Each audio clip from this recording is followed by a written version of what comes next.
actual construction of some of these projects in this same $1 billion? I'm with you. I'm ready for implementation more than planning, and that's what this is. This is part of this is going to be implementing. It's that next step from taking like a concept to something we're ready to implement. Well, yeah, so I would assume we would have to have something like this before they're going to award any kind of implementation grants. Correct. We'd have to have this place. Correct. Yeah, and with this being $1 billion over the next 5 years, hopefully if we get awarded this, we get to work on it. Hopefully we can reapply, and it will support the work of this planning grant. I would just encourage us to be as aspirational as possible in this grant application.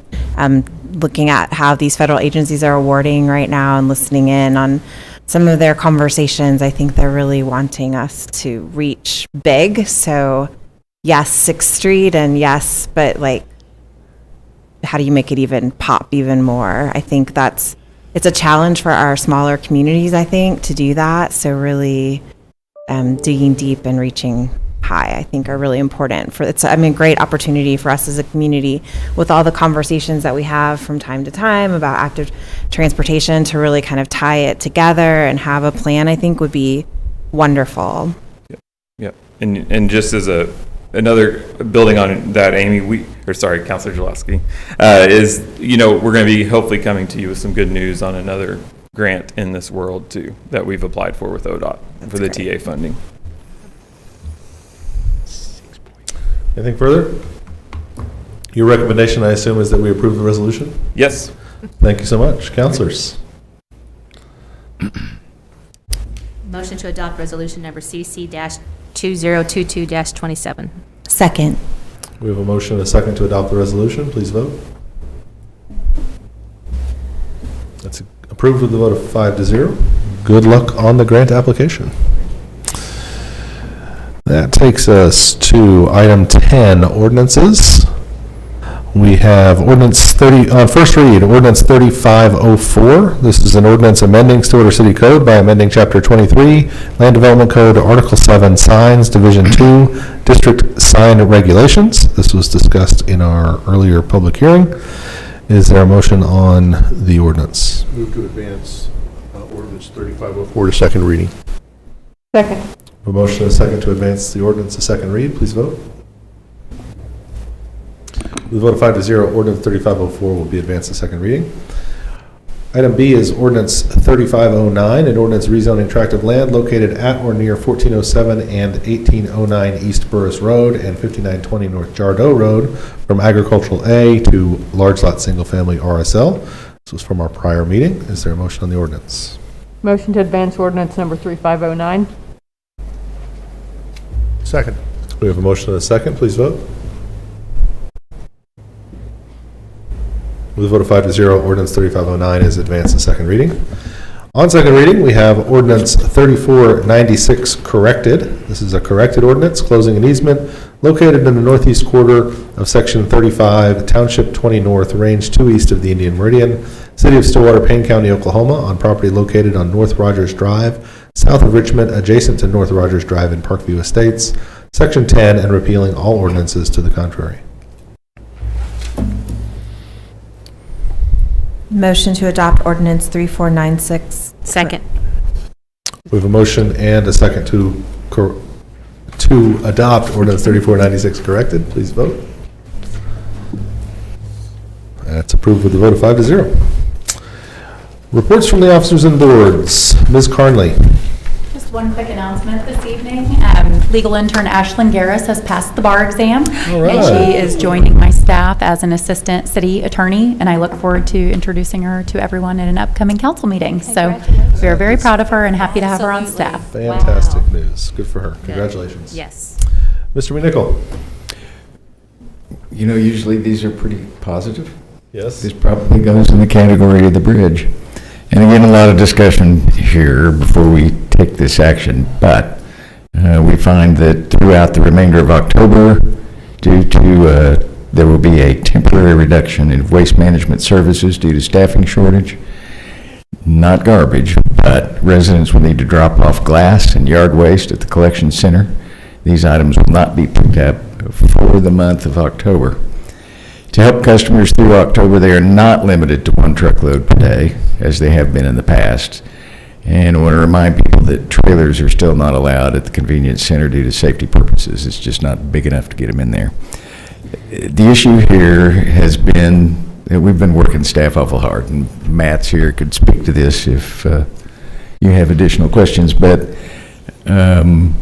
they've been paid overtime, they've worked days off, there's been all kinds of things that we've tried to do to keep all of our services moving, and we've been able to hire additional staff, but one of the requirements is a commercial driver's license. Those are not quickly received, and we have enough folks in the process of receiving their commercial licenses that by November 1st, they will be on the road and we can start the service again. And I regret this, but it is, again, some of the fallout out of the last 3 years with COVID and all of the other things that have happened. And certainly we're not the only ones that are having trouble hiring staff. That's unfortunate, but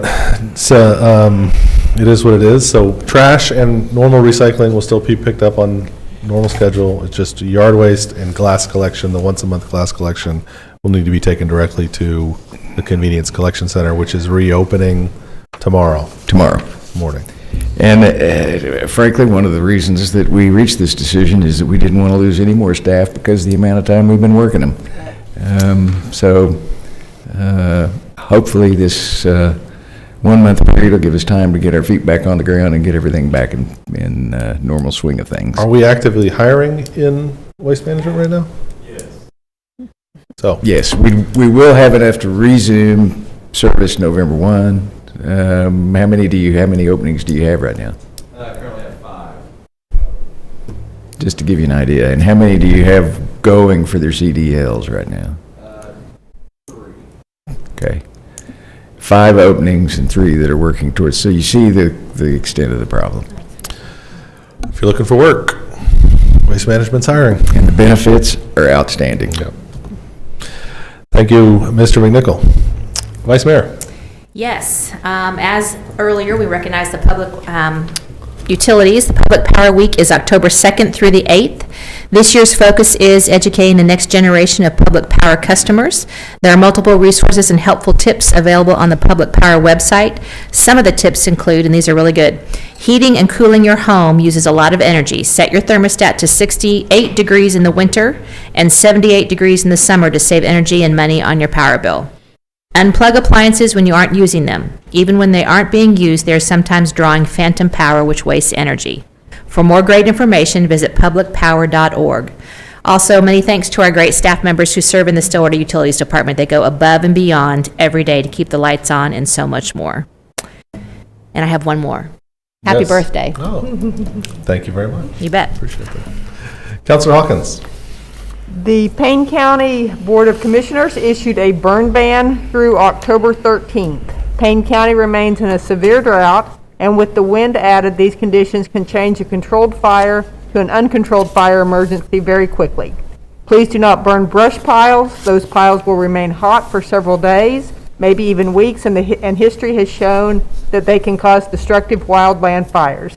Thank you for your understanding in this matter. Thanks so much. Councilor Jaloski.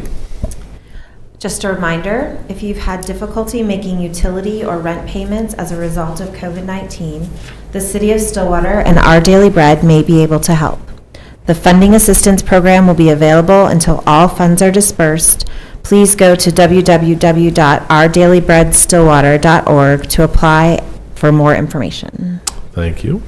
Councilor Clark. Stillwater Police Department invites you to join them for their annual Coffee with a Cop on Wednesday, October 5th from 7:30 to 9:30 a.m. at Panera Bread Company on West Hall of Fame. Come out for a cup of coffee, have your questions answered, and get to know your officers in your neighborhood. I think that's a great event, and I hope, folks go out and take advantage of getting a chance to sit down and talk to our police department some and get to know those folks. The more interaction we have between the general public and our police officers, the better. Those are fantastic folks that serve in our police department, and I hope people take the opportunity to get to know them.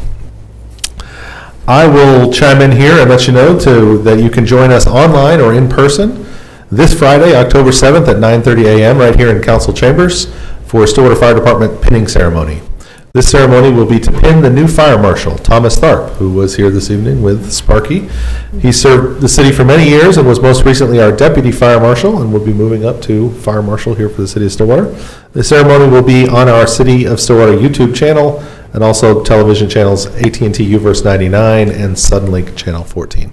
Congratulations to Fire Marshal Tharp. When was that again? That is Friday at 9:30 a.m., October 7th, this Friday. Thank you. We have nothing else on the agenda for the city council. Is there a motion to adjourn? Motion to adjourn? Second. We have a motion and a second to adjourn city council. Please vote. With a vote of 5-0, the Stillwater City Council is now adjourned. At this time, I will call to order the Stillwater Utilities Authority meeting for October 3rd, 2022. We have first up on the consent docket, regular meeting minutes. Motion to approve the consent docket. Second. A motion and a second, please vote. With a vote of 5-0, the consent docket is approved. Takes us down to general orders. Item 5A, consider authorizing the purchase of 8 new waste management vehicles to replace 8 used vehicles. And Matt Faulkner is going to tell us about that. Good evening, trustees. Matt Faulkner, Waste Management Director. I'm here tonight and speak regards about our buyback program for the Waste Management Department and the proposal for 8 new vehicles. The Waste Management Department operates under a buyback agreement with Carolina Environmental Systems for residential refuse vehicles and roll-off refuse vehicles. The agreement provides for an option to sell the trucks at established prices provided the vehicle meets the vendor's terms and conditions at the end of a 36-month period. Currently, 7 residential vehicles and 1 roll-off vehicle are approaching the 36-month time period. After conducting an extensive cost analysis, it is recommended to replace these 8 vehicles. The proposed new residential vehicles and roll-off vehicles will have a complete 3-year warranty, which will reduce repair cost and downtime. A quote submitted to the Oklahoma State Purchasing Contract SW197 by United Engines meets all the critical vehicle specifications. Purchase of this equipment under the Master Equipment Lease Program our lease purchase agreement with Bank of America sets annual payments of principal and interest of approximately $740,000 for 5 years with an option of early payoff in 3 years. The Waste Management Fund is projected to have adequate funding available for these lease payments. Any questions? Trustees?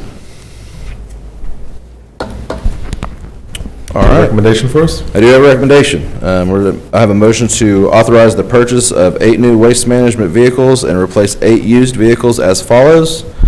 Lease purchase of 7 new residential refuse vehicles and 1 new roll-off refuse vehicle from United Engines off the Oklahoma State Purchasing Contract SW197 at an initial purchase price of $3,495,000. Enter into a buyback agreement with United Engines for the option to sell the 8 new vehicles after 3 years. Exercise the buyback option for the 7 used residential vehicles and 1 used roll-off vehicle and apply the funds received from the buyback option to pay off the remaining balance of approximately $848,238 to Bank of America and to authorize the general manager to sign all related documents. Thank you, Matt. Trustees? Does the buyback option, just out of curiosity, the $848K that we still owe, does the buyback option cover that? Yes, so after that 3 years, when we, Okay. that buyback option will cover our remaining balance. Okay. This is basically just a continual rolling cost we have in these vehicles. Yes, it is. And the way it works out after the 3-year period and we buy it back, it basically prevents us from having increased maintenance costs for the automated systems. Actually, it works for all of our refuse vehicles. Trustees? Motion to accept staff's recommendation. Second. We have a motion and a second to accept the staff's recommendation. Please vote. With a vote of 5-0, that's approved. Thank you, Matt, and welcome to the waste management position here. I'm happy to be here, and I'm happy to serve you guys. Great. Thank you. Look forward to working with you. Item 5B, consider a bid award to KVA Incorporated for panel boards for Kinsey and hospital substations. Mr. Smith. Good evening, trustees. Lauren Smith, Electric Utility Director. On November 16th, 2020, the trustees approved the 6th Avenue Transmission and Distribution Relocation Project. Since then, staff has been working with Burns McDonnell to procure the long lead time materials and equipment for the project. Bid specifications and bid documents for the relay panel boards needed for the project were prepared and released. The relay panel boards consist of the cabinets and protective relay-type devices necessary to protect the new substation terminals and transmission lines. On August 31st, 2 bids were received and opened. The bids were then evaluated and are tabulated in the report. KVA Incorporated met all the bid specifications, making them the lowest responsible bidder. I have a motion here, but I will pause to answer any questions. Trustees? Get your power distribution questions in now. There you go. What's your recommendation for us, Lauren? Motion to award the bid for panel boards to KVA Incorporated, authorize the general manager to execute the contract in the amount of $395,786, and authorize expenditures up to $435,365. Trustees? I move to approve staff recommendation. Second. We have a motion and a second to approve the recommendation. Please vote. It's approved with a vote of 5-0. Thank you, Lauren. Make sure you get those engineers to measure twice. Yes. Oh, yes.